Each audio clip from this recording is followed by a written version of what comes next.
नमस्कार, मी रेणुका बुलेटिनमध्ये तुमचं स्वागत आहे। सगळ्या बातम्या आपण बघणार आहोत आणि सुरुवातीला जाणार आहोत अमरावतीतल्या बातमीकडे, कारण विरोधी पक्षनेते देवेंद्र फडणवीस आज अमरावती दौऱ्यावर आहेत आणि त्यांनी अगदी काही वेळापूर्वीच दंगलग्रस्त भागांची पाहणी केल्याची माहिती कळते। तेव्हाची दृश्य सध्या आपण बघतोय। फडणवीसांनी दंगलग्रस्त नागरिकांशी संवादही साधलाय। अमरावतीच्या पोलीस आयुक्तांकडून आत्ताच्या जी परिस्थिती गेल्या आठवड्यात ओढवलेली होती त्या सगळ्याचा आढावा ते आता घेणार आहेत आणि काही वेळातच म्हणजे साधारण अर्ध्या तासाच्या अंतरानं त्यांची पत्रकार परिषद देखील पार पडणार आहे। त्यामुळे फडणवीसांनी दंगलग्रस्त भागाची पाहणी केली। पोलीस आयुक्तांसोबत या सगळ्या परिस्थितीचा आढावा घेतल्यानंतर त्यांच्या पत्रकार परिषदेचं देखील आयोजन करण्यात आलेलं आहे। त्यामुळे देवेंद्र फडणवीस अमरावती दौऱ्यावर आहेत आणि तिथली दृश्य सध्या आपण बघतो आहोत। भाजप नेत्यांची देखील फडणवीसांसोबत बैठक झाल्याची माहिती सध्या कळते। त्याआधी दंगलग्रस्त नागरिकांची त्यांनी संवाद साधला।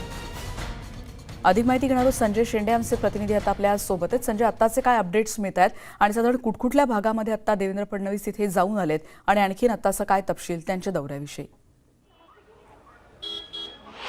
रेणुका, 12 आणि 13 रोजी अमरावती शहरात दंगल झाली आणि दंगलीनंतर अमरावती शहरात संचारबंदी लागू करण्यात आलेली आहे आणि त्यानंतर राजकीय नेत्यापैकी पहिले नेते आहेत जे या अमरावतीमध्ये दाखल घेत आहेत। तर राज्याचे विरोधी पक्षनेते आणि विधान परिषदेचे विरोधी पक्षनेते देवेंद्र फडणवीस आज सकाळी हे अमरावतीच्या दौऱ्यावर आलेले आहेत। सकाळी 10 वाजता ते अमरावतीच्या विश्राम भवनावर पोहोचले। त्यानंतर त्यांनी तिथे भाजप कार्यकर्त्यांसोबत नेत्यांसोबत चर्चा केली। त्यानंतर ज्या व्यापाऱ्यांवर दगडफेक करण्यात आली होती, जे व्यापारी जखमी झाले होते, त्या व्यापाऱ्यांसोबत विश्राम भवनावर चर्चा केली। त्यानंतर अमरावती शहरातील जो अतिसंवेदनशील आणि दंगलग्रस्त भाग आहे मसानगंज आणि जो मसानगंज भाग आहे, या मसानगंज भागात देवेंद्र फडणवीस यांनी नागरिकांशी चर्चा केली। चर्चा केल्यानंतर ज्या भागातील नागरिक जो आहे, जो एक युवक या दंगलीमध्ये जखमी झालेला आहे, त्या युवकाच्या भेटीसाठी रेडियंट हॉस्पिटलमध्ये आलेला आपण पाहू शकतो। हा रेडियंट हॉस्पिटलचा परिसर आहे। या ठिकाणी चोख असा बंदोबस्त लागलेला आहे आणि या ठिकाणी आता देवेंद्र फडणवीस हे बैठक घेण्याकरता गेलेले आहे आणि हे बैठक झाल्यानंतर देवेंद्र फडणवीस जे आहे ते पत्रकार परिषदेला संबोधित करणार आहे। त्यापूर्वी देवेंद्र फडणवीस हे ज्या भागात आपल्यासोबत चर्चा करणार आहे, त्यापूर्वी ते विभागीय जे पोलीस आयुक्त यांच्या सोबत चर्चा करून नेमकं शहराची परिस्थिती काय आहे, या भागात काय झालेलं आहे याची माहिती घेणार आहे आणि त्यानंतर दुपारी 12:30 वाजताच्या दरम्यान जे आहे जे माहिती देणार आहेत। माझ्यासोबत अमरावती महापौर आपल्यासोबत आहेत। सांगा, विरोधी पक्षनेते देवेंद्र फडणवीस हे अमरावतीच्या दौऱ्यावर आलेले आहे। आता तुम्ही त्यांच्या दौऱ्यात कुठे त्यांनी दौरा केला आणि सध्या ते कुठे पाहणी करत आहेत? महानगरपालिकेच्या क्षेत्रामध्ये ज्या ठिकाणी विशेषतः अतिसंवेदनशील भाग जो आहे त्या भागामध्ये मसानगंज असो, हनुमाननगर असो, इथला दौरा केला आणि या दंगलीमध्ये जे जखमी झालेले आहेत त्यांची विचारपूस करण्यासाठी आज ते रेडियंट हॉस्पिटलमध्ये आलेले आहेत आणि यानंतर ते CP ऑफिसमध्ये प्रशासकीय मीटिंग घेणार आहे आणि त्यानंतर पत्रकारांसोबत संवाद साधणार आहे। निश्चितच रेणुका, यानंतर देवेंद्र फडणवीस विरोधी पक्षनेते जे आहेत ते अमरावतीच्या पोलीस आयुक्त डॉक्टर आरती सिंग यांच्यासोबत या दंगली संदर्भातला आणि पोलीस नेमकी आता काय कारवाई करत आहे आणि आतापर्यंत किती आरोपींना अटक केलेली आहे या संदर्भात पूर्ण आढावा घेणार आहेत। काही निरपराध लोकांनासुद्धा अटक करण्यात येत असल्याची तक्रार जी आहे ती मसानगंज आणि हनुमाननगर भागातील नागरिकांनी दिलेली आहे। काही निरपराध जे विद्यार्थी आहेत या विद्यार्थ्यांनासुद्धा पोलिसांनी अटक केली। या संदर्भात काही पालकांनी तक्रार केली आहे। त्यामुळं एकूणच या पार्श्वभूमीवर देवेंद्र फडणवीस काय उत्तर देतात पत्रकार परिषदेत, तसेच जिल्ह्याच्या पालकमंत्री आणि राज्याच्या महिला बालकल्याण मंत्री यशोमती ठाकूर यांनी या दंगलीमागे भाजपचा हात असल्याचा आणि हिंदुत्ववादी संघटनांचा हात असल्याचा आणि कट्टरपंथी मुस्लिम संघटनांचा हात असल्याचा सायबर क्राईमच्या अहवालावरून आरोप केला होता। त्यामुळं या आरोपालासुद्धा देवेंद्र फडणवीस काय उत्तर देणार आहे हे पत्रकार परिषदेत सगळी माहिती मिळणार आहे। रेणुका, अगदी खरं, धन्यवाद संजय या सगळ्या सविस्तर माहितीबद्दल। त्यामुळे अगदी काही वेळातच म्हणजे 12:30 वाजता या पत्रकार परिषदेला सुरुवात होणार आहे। त्यामध्ये अधिक याविषयीची माहिती आपल्याला कळू शकणार आहे। तुर्तास धन्यवाद संजय या सगळ्या सविस्तर माहितीबद्दल। आणि आता येणार आहोत मुंबईकडे, कारण बातमी आहे एसटी कर्मचाऱ्यांच्या आंदोलनाची। विलिनीकरणाच्या मागणीवर एसटी कर्मचारी ठाम आहेत आणि आझाद मैदानावर आता आंदोलकांची संख्या मोठी वाढ होते त्यांच्या संख्येत, कारण मोठ्या प्रमाणावर आता आणखीन एसटी कर्मचारी आझाद मैदानावर एकवटल्याचं कळत आहे। कुटुंबियांचं कर्मचाऱ्यांचं आझाद मैदानावर हे आंदोलन सुरू आहे। राज्यभरात तर एसटी कर्मचाऱ्यांचं आंदोलन सुरू आहेच।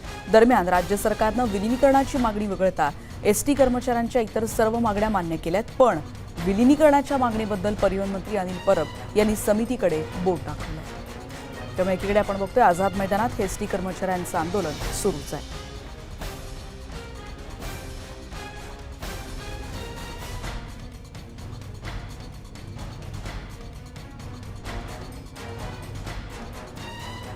एसटी कर्मचाऱ्यांनी सरकार विरोधात अत्यंत आक्रमक भूमिका घेऊन आपल्या मागणीवर ते ठाम असल्याचं वारंवार स्पष्ट केलेलं आहेच. आणि या संदर्भात आपण आझाद मैदानात काय माहिती कळतीये थेट जाणार आहोत. आमच्या प्रतिनिधी सुस्मिता आता आपल्या सोबत आहेत. सुस्मिता, गेल्या काही वेळापूर्वी ज्या महिलांशी देखील तू संवाद साधला होता, त्या कुटुंबियांची व्यथा देखील आपण ऐकलेली होती. खूप मोठ्या प्रमाणात आता तिथे सगळेच कर्मचारी एकवटताना दिसत आहेत. आत्ताचे काय अपडेट्स मिळतात आझाद मैदानातून? खरं तर काही वेळापूर्वी सदाभाऊ खोत यांनी संपूर्ण जमावाला आणि या सगळ्या कर्मचाऱ्यांना संबोधित केलं. त्यामध्ये त्यांनी वारंवार ज्या पद्धतीनं सरकारकडनं बोलणी करत असताना अनपेक्षित अशी प्रतिक्रिया मिळतात किंवा कुठेतरी आपल्याबरोबर सदाभाऊ खोत आपल्यासोबत आहेत. सदाभाऊ, खरं तर तुम्ही आत्ता सगळ्यांशी संवाद साधलेला आहात. काय वाटतं, सरकार अजूनही भूमिका का घेत नाही, असं काय? सरकार काय येड पांघरून पेडगावला सरकार निघालेलं आहे असं गावाकडे म्हणतात. आणि उंटावरनं शेळ्या हाकी सरकार शानं, तसं हे उंटावर बसल्याने शेळ्या हाकायला लागले. उंटावर बसून कधी शेळ्या हाकता येत नसतात. आणि म्हणून या मैदानामध्ये माईबाप बसलेले आहेत आणि ते चर्चा करण्याच्या पात्रतेचे आहेत. परब साहेबांना त्यांची पात्रता आहे असं वाटत नाही. तर मी परब साहेबांना सांगतो की याच माणसांनी हे एस टी महामंडळ चालवलेलं आहे. तुम्ही यांच्यावरती चर्चा करा, पण परब साहेब चर्चा करण्याच्या ऐवजी सतरंजीवरच्या चाली दररोज खेळत आहेत. तुम्ही राजकारणामध्ये सतरंजीवरची चाल खेळायला माहीर आहात, पण या गरिबाच्या जीवनाशी तुम्ही खेळू नका ना. एकदा तुम्ही एस टीचं खाजगीकरणाची पुडी सोडता, एका बाजूला तुम्ही निलंबन करता, एका बाजूला सेवा समाप्ती करता, एका बाजूला कर्मचाऱ्यांना तुरुंगात टाकता, परत शिवसैनिक तलवारी काट्या घेऊन डेपोमध्ये उतरता, काही संघटनेच्या प्रतिनिधींना तुम्ही हाताला धरता मलिदा चारून. हे बंद करा ना. फोडा आणि झोडा ही नीती बंद करा आणि तुम्ही खऱ्या अर्थानं खऱ्या दिलानं चर्चेला सामोरे या. खरं तर थोरातांनी सुद्धा म्हटलेलं होतं की जेट एअरवेजच्या बाबतीत जे झालं ते होत असताना कोणी काही बोललं नाही, तेव्हा का कुठली भूमिका घेतली गेली नाही? जर एस टी तोट्यात असेल तर तिला पुन्हा नवसंजीवनी देण्याची गरज आहे, असंही ते म्हटले. थोरात साहेब आत्तापर्यंत गुळणी धरून का ग बसलं तर मला कळलंच नव्हतं. आता कळलं ती बी मंत्रिमंडळात आहे म्हणून. थोरात साहेब, ती एअर इंडिया, तुम्ही जावा ना केंद्रात, मंत्री व्हा, विमान वाहतूक प्रश्न सोडवा. आता त्यांच्या पोटात दुखलं, तिन्ही गोळी औषध का मागितलं नाही हे आम्हाला विचारता का? आमच्या पोटात दुखलं, आम्ही मागायला लागलो औषध, आम्हाला द्या. आता त्यानं मागितलं नाही म्हणून आम्ही मागायचं नाही, दुसऱ्यानं उपवास धरला म्हणून आम्ही उपवास धरायचा? थोरात साहेब, दुसऱ्याच्या चुलीत पाणी वतायचा धंदा बंद करा. आणि जसं तुम्हानी लखीमपूरमधल्या शेतकऱ्यांचा कनवळा आला आणि इथं 45 कर्मचारी मेले, त्याच्यासाठी 2 मिनटं तुम्ही श्रद्धांजली तरी व्हायली का? आणि त्या 45 लोकांसाठी महाराष्ट्र बंद करायला निघाला. थोरात साहेब, दिल्लीच्या दरबारात जाऊन तिथं हुजरे मुजरे करा. इथं कष्ट करणारा, घाम गाळणारा कामगार रस्त्यावरती उतरलेला आहे, त्याचा घाम पायाखाली तुडवू नका. खरं तर एअर इंडियाच्या सगळ्या व्यवस्थापनाचा आणि एस टीच्या व्यवस्थापनाचा त्यांनी एकत्रित सांगडमतीनं विचार केलेला आहे. उद्या कोर्टामध्ये या सगळ्यावरती सुनावणी होणार आहे. कोर्टाकडनं तरी दिलासा मिळेल असं वाटतं का? असं आहे की न्यायालयाप्रती आम्ही आदर व्यक्त करतो, परंतु जोपर्यंत आमचं विलिनीकरण होणार नाही तोपर्यंत आमचं हे आंदोलन चालू राहणार. आणि मला वाटतं की कृषी कायद्यांच्या बाबतीमध्ये न्यायालयाचा निर्णय होता, पण त्या शेतकऱ्यांना वाटलं आमच्यावरती अन्याय होत आहे. त्याच्यासाठी 2 पावलं केंद्र सरकार नाइलाजानं मागं आलं, माफी मागितली या देशाच्या पंतप्रधानांनी त्या शेतकऱ्यांची. आणि मग त्यावेळी मात्र तुम्ही दिल्लीचा शेतकरी दाखवत होता, तो रस्त्यावरती उन्हात पावसात आहे, आणि इथं आझाद मैदानावरचा शेतकरी काही येशीत झोपला या, त्याला काही गाड्या हातरल्या त्या. आपण बघितलं की सदाभाऊ खोत यांनी अतिशय स्पष्टपणे आगामी काळाच्या आंदोलनाची भूमिका काय असेल हे सांगितलेलं आहे. धन्यवाद. आपण बघतो सदाभाऊ खोत यांनी आता या सगळ्याच कर्मचारी आपल्या भूमिकांवर ठाम असल्याचं स्पष्ट केलेलं आहे आणि त्याचबरोबर ज्यांनी टीका केलेली आहे त्यांनी आत्तापर्यंत ज्या 45 कर्मचारी आत्महत्या केल्या त्यांना श्रद्धांजली तरी वाहिली का किंवा हा आत्ताचा तिढा सोडवण्यासाठी काही पुढाकार घेतला का अशा शब्दात त्यांनी टीकाही केलेली आहे. आज साताऱ्यासह सांगली आणि जळगाव जिल्हा मध्यवर्ती बँक तसंच धुळे आणि नंदुरबार जिल्हा सहकारी बँकेची निवडणूक होतीये. दरम्यान मतदानाला आता सुरुवात झाल्याचं कळतंय. इथे दिग्गजांची प्रतिष्ठा पणाला लागली आहे. मतदार राजा कोणाला कौल देतो हे देखील बघणं महत्त्वाचं असणार आहे. पण सातारा, सांगली, धुळे आणि जळगाव मधली ही दृश्य आता आपण बघतोय. आणि यानंतर एक ब्रेक घेऊन आपण पुन्हा भेटणार आहोत. पहा फक्त न्यूज 18 लोकमत.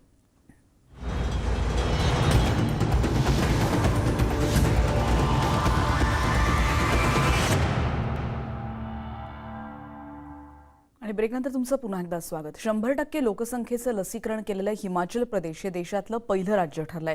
पंतप्रधानांनी देखील हिमाचल प्रदेशच्या नागरिकांचं कौतुक केलं. दुर्गम भागात लोकसंख्या वसलेल्या या राज्यांना ही खूपच महत्त्वाची आणि कौतुकास्पद कामगिरी केली. पण त्यांना हे यश अखेर मिळालं कसं हे नेटवर्क 18 आणि फेडरल बँकेची मोहीम संजीवनीय शॉर्ट ऑफ लाईफच्या माध्यमातून आम्ही जाणून घेण्याचा प्रयत्न केला.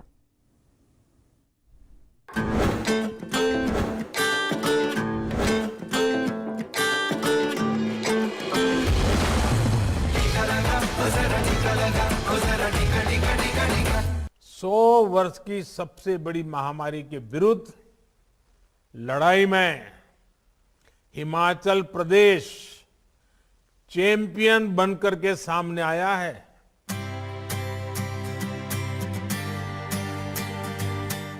कोरोना लसीकरणाबाबत हिमाचल प्रदेशनं केंद्रानं दिलेल्या सर्व नियमांचं काटेकोरपणे पालन केलं. हिमाचल प्रदेशकडून इतर राज्य नेमकं काय शिकू शकतात हे आम्ही लसीकरण अधिकाऱ्यांकडून जाणून घेतलं. We had worked very hard in the tribal districts because of upcoming winters. We were planning that we have to finish the second dose over there. So the vaccine allocation at the state level was done towards this tribal district. The vaccine was shifted as per their estimated requirements and population was vaccinated at the earliest. As overall, talking about the state for pace of vaccination, our monitoring part is very strict on our side because from the top end, maybe it's the Honorable Chief Minister or the Health Minister, at the level of Chief Secretary, they are monitoring it on a weekly basis. The updates are going with them and they are reviewing it with all the Deputy Commissioners. With this, we had a help from other departments also for basically for the mobilization of the beneficiaries who are due for vaccination. Last question to you, sir. I know every state is different, but if you had to, give a few tips as to what should every state be doing, which is, applicable there, what the best practices with Himachal has, implemented, what would they be? First of all, I would say you should have a good mechanism of monitoring the any program. Secondly, the support of the beneficiary. I mean the service takers. I would say that really depends a lot on them. There should be Whether transparency. there should be transparency. You should tell them everything, that whatever it is there, and people accept it.